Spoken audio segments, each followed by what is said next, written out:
दोस्तों, बिहार की राजनीति में बुलडोजर प्रथा की शुरुआत हो चुकी है।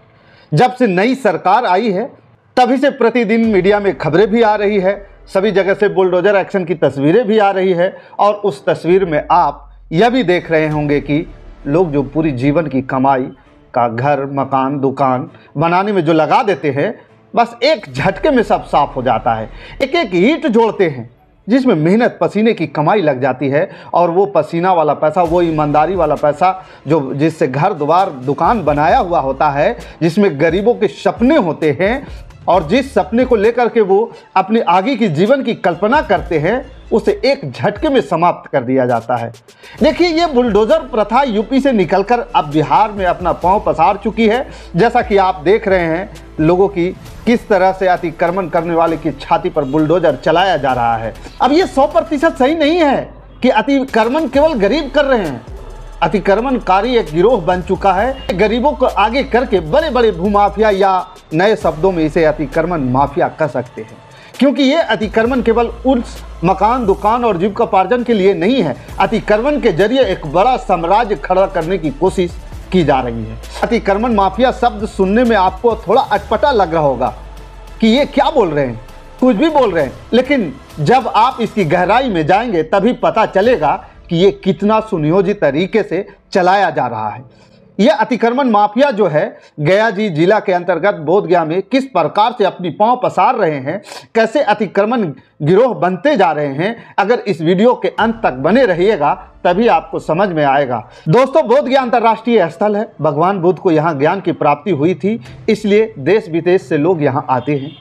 अब बोधगया को अंतर्राष्ट्रीय स्थल होने के चलते बोधगया को अपनी एक स्टैंडर्ड फॉलो भी करना पड़ता है। अब देखिए, यहाँ यह जो पर्यटक का सीजन है, ठंड के महीनों में जो है विदेशी पर्यटक सबसे ज़्यादा आते हैं और इस समय पर्यटक जो है बोधगया में अत्यधिक मात्रा में आते हैं। कई पूजा भी होती है बौद्ध धर्म की, जिससे बोधगया में काफ़ी भीड़ हो जाती है। इसी वजह से यहाँ अतिक्रमण भी होता है। पहले बोधगया नगर परिषद के शासन प्रशासन के बारे में बता दूं।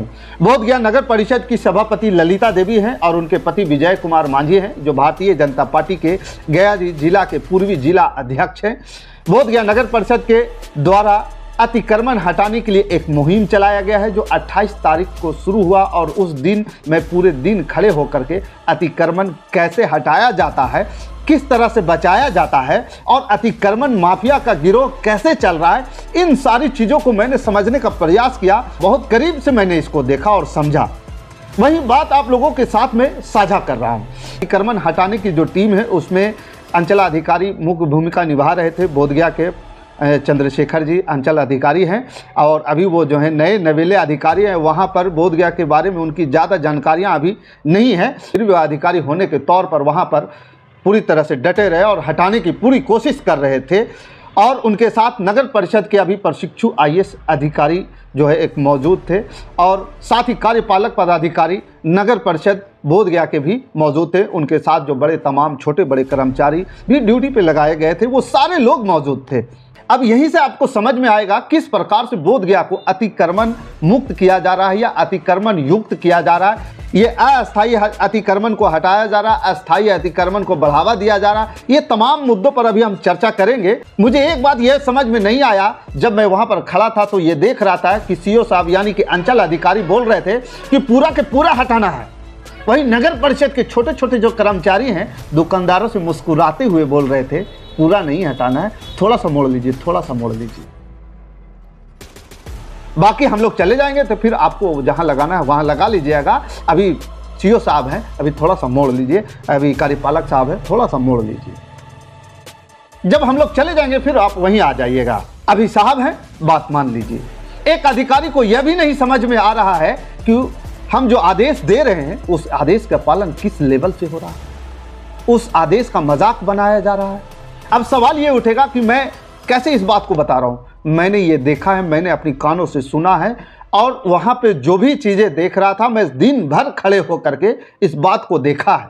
अब दूसरी बात मैं आपको समझा दूं कि अतिक्रमण हटाते वक्त जिस प्रकार से प्रेम भरा भाव वाला रवैया अपना करके अतिक्रमण हटाने की बात की जा रही थी, तो मुझे लग रहा था कि अधिकारी की अपनी सूझबूझ है, प्रेम भाव से अतिक्रमण को हटवाया जा रहा है। ये तो बहुत अच्छी पहल है कि लोगों को जो है डंडा चला करके नहीं, प्रेम से अतिक्रमण हटाया जा रहा है। और लोगों को समझा समझा करके अतिक्रमण को हटाया जा रहा है। तो ये एक अच्छी पहल है, ये बुद्ध की धरती है, ज्ञान की धरती है, और यहाँ से एक अच्छी संदेश लोगों को जानी भी चाहिए। मुझे अच्छा लग रहा था, इसी पहल से किसी का नुकसान भी नहीं हो रहा था और नुकसान होना भी नहीं चाहिए, और अतिक्रमण भी हट जाए। यह होनी भी चाहिए कि प्रेम से काम हो, लेकिन उसके बाद उलट बाद में पता चला कि यह प्रेम वाला अतिक्रमण नहीं था, इसके पीछे की तार कहीं और से जुड़ा हुआ था, और भेद वो खुल गया। और भेद वो खुला तो सबके सामने खुला। एक दुकान में सीईओ साहब पहुंचते हैं और बोलते हैं दुकान हटाओ, तो दुकानदार के तरफ से एक रिप्लाई आता है, साहब मैं तो महीने का रेंट देता हूं, मैं कैसे दुकान हटा दूं। वहां पर सभी लोग सुनकर भौचक रह गए, ये क्या हुआ, ये तो भेद खुल गई।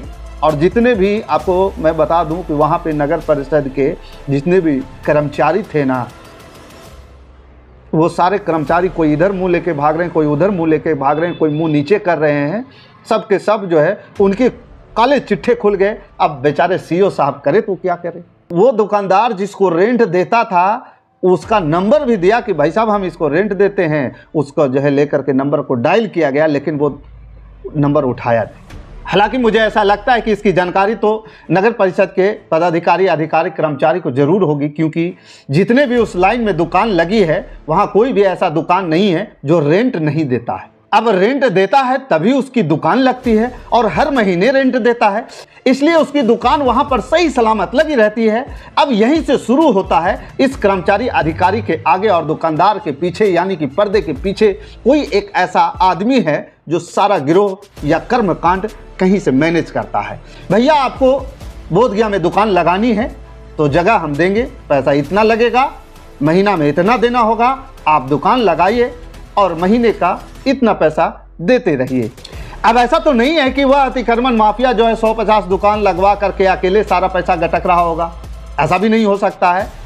उसकी पैसा जो है अधिकारी, कर्मचारी, पदाधिकारी, नगर परिषद के नीचे से लेकर के छोटी कुर्सी से लेकर के बड़ी कुर्सी तक के नहीं पहुंचता होगा। ये भी नहीं मैं कह सकता हूं कि पहुंचता भी होगा, और ये भी नहीं कह सकता हूं कि नहीं पहुंचता होगा। ये तो कोई भी आदमी सोच सकता है कि जब पैसे लेकर उसकी दुकान लगाई गई है और हर महीने उससे पैसे ली जा रही है, और कोई आदमी 1 साल से उस पर सवाल तक नहीं करता है, और ये सालों साल से चलता आ रहा है, तो कहीं ना कहीं ये सुनियोजित तरीके से अतिक्रमणकारियों वाला जो गिरोह है उसे चला रहा है, और यहीं से जन्म जो है अतिक्रमण माफिया का होता है। कल जो दिन भर बोधगया में अधिकारी कर्मचारी मिल करके जो है जितने हो सके खाली करवाया, अस्थायी अतिक्रमण को हटाया, फिर से अगर आप जाकर देखेंगे तो लोग फिर से वहीं पर आकर बैठना शुरू कर दिए हैं। और यह हर बार का जो है ऐसा ही होता है, हर बार हटता है और हर बार लोग बैठ जाते हैं। तो क्या यहाँ के नगर परिषद के पदाधिकारी, अधिकारी सक्षम नहीं है उसको हटाने में? बड़ी बड़ी बिल्डिंगें तोड़ दी जा रही है, ये एक दुकान नहीं हट पा रही है, तो भैया हटेगी कहाँ से? पैसे ले रहे हैं, वो बेचारा बैठ रहा है। लेकिन हाँ, जब मौसम आता है कि अतिक्रमण हटाओ, अतिक्रमण हटाओ, बड़ी बड़ी फ्रंट पेज इनको मीडिया में कवरेज लेनी होती है, तो एक लेटर जारी करते हैं, लेटर जारी करके ये जो है सारा डुग्गी ड्रामा किया जाता है। फिर वही जो है अतिक्रमण का भेंट बोधगया चढ़ जाता है। आपको बता दें, गांधी चौक जा करके देख लीजिए, महाबोधि मंदिर के पूर्वी गेट पे जो स्थिति है, हालात है, आप देख करके वहाँ पे पैदल चलना मुश्किल है।